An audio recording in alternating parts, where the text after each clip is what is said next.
Hello, this is Ian coming to you live from my room. I just got a package and I ordered the board game Terraforming Mars, inspired by finding this book at my library, which I'll talk about a little later.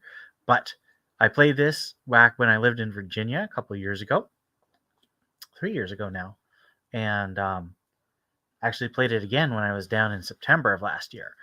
And so here's my box, and I'm going to open it with my scissors. So let's see the best way to do this.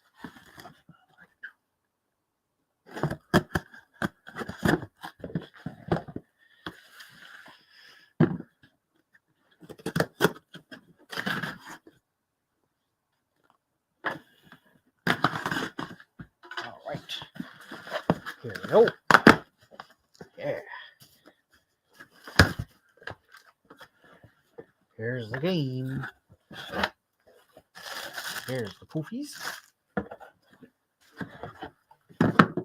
All right, pretty standard Amazon box. Terraforming Mars.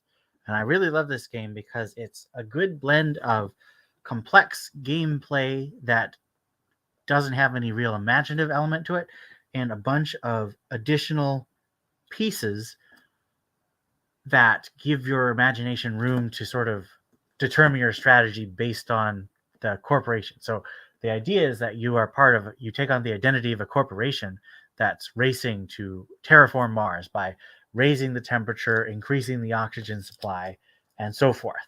And putting water and trees and so forth on the planet. And all right, so here we have this. But each corporation has its own powers and a bit of what we call flavor text on the card. And that gives you like things that you like to do. And you don't have to do them. You can do a strategy completely separate from what your corporation is supposedly good at. But here's my garbage. Oh, wait. Now I will open it. All right. Here's the box. Yep. Oh my. Comes with a bag full of stuff. I like this. I like these little Ziplocs. This is nice. We got our little cards. 3 decks of cards. And deck 1 English. Deck 1 English. So I'm hoping that these are all English, because that would be embarrassing if I bought it. I did buy it from Amazon, and it was, I think, the main seller. But these days, there's so many sellers, sometimes I get confused. All right, here's the instructions. It's not actually too difficult. It's not like my Batman game, where the instructions are like 3 different books, all pretty thick, very confusing. This is just one book. All right, what are these guys again? Oh, and they come with extra bags. That's nice. These are your I don't know what they're called, but they're your game dashboard, and on that you have this determines your resource production and sort of what you get every round. So this is your money or credits. This is your metal, your platinum, your plants, your energy, and your heat. And all these are resources that you have to manage. This is all about developing a production line. So that's pretty fun. And this game can be played. Let's see how many people can play this game. So it says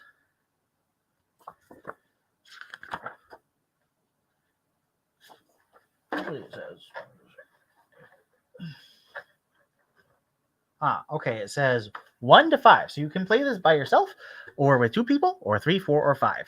Pretty fun. All right, now here's the game board. I should mention that my sister and brother-in-law gave me an Amazon gift card, which helped me get this. I'd also been saving up for something fun. I hadn't decided, but getting the book at the library maybe.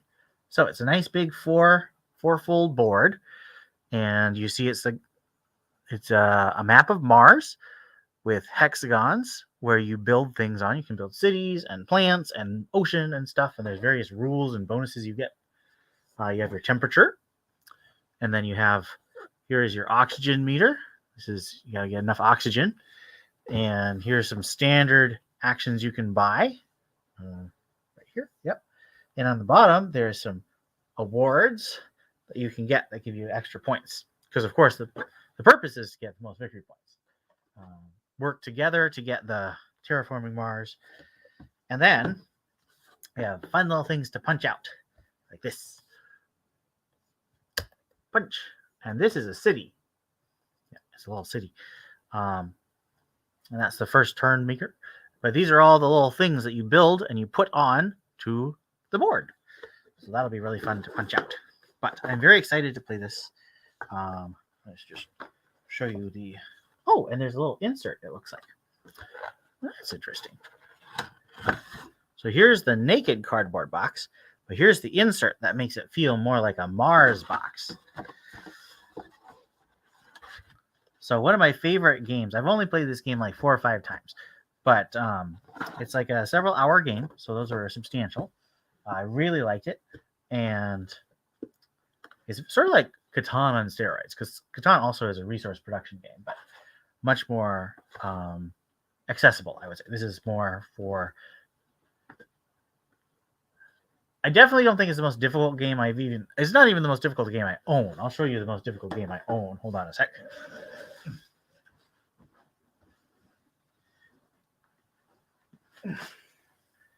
This is the 3 boxes plus 3 expansions on the top.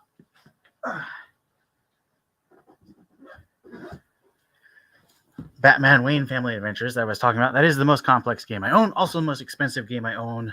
I really like it, but I've only played it once because it requires just so much energy to just figure out how to play it. And I don't even think we played it correctly when I did play it.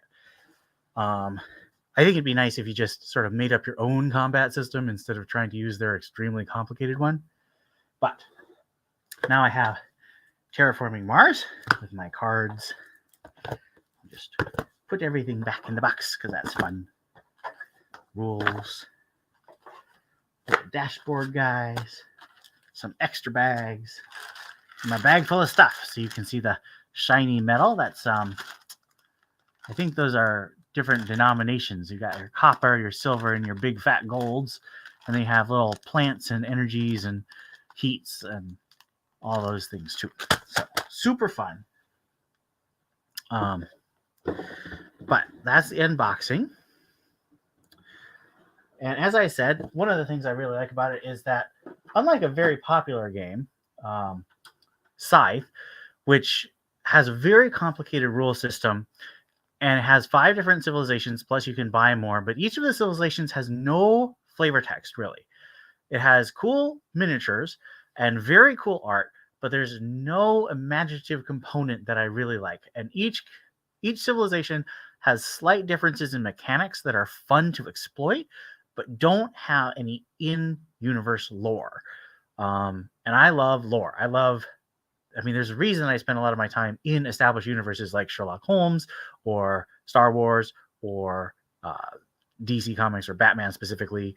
I like a world that feels really expansive but has a lot of lore, a lot of character reasons for things happening. So the fact that there's books, this is the first one by Jane Killick, and the second one is coming out in summer. And this is called In the Shadow of Deimos, I think, which is one of the 2 moons of Mars. It's a small moon, and it is a...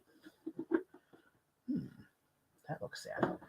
It is a small moon, and it is part of the whole plan to increase the temperature on Mars by dropping huge asteroids on it. And so the plot of this is that it starts with an asteroid that comes down and breaks off and destroys a building by a rival corporation. And the corporation that brings down the asteroid recklessly is Credit Corp, led by a billionaire bard, somebody or other. But I played that in my favorite game where every chance I got, I just brought down asteroids. I just brought them all down, and I thought it was hilarious because that's the flavor text. The flavor text is Bard is a reckless dude who just loves bringing down asteroids. So that bit of flavor text helped me to sort of role play into the actual playing of the game. I don't remember if I won, but I had an enormously fun time. I thought it was great, and I really enjoy playing some of the other ones. I played with an expansion, a political expansion, where you have all these little representatives and you're trying to scheme to get your representatives to be in the positions of power so you can tilt things in your corporation's favor. I enjoyed playing that. I don't remember, but that asteroid thing just still sticks in my mind because it was so much fun to role play that way. There's all kinds of things, science and money, and there's not a whole lot of military. You can hurt other people through hurting their production, but it's different than most military type of games. It's not even like Catan where you can rob people directly with a robber. But I really like this game. I'm very excited to have it.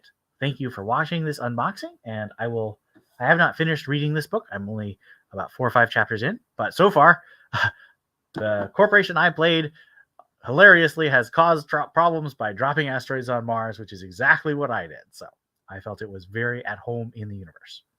Thanks for watching.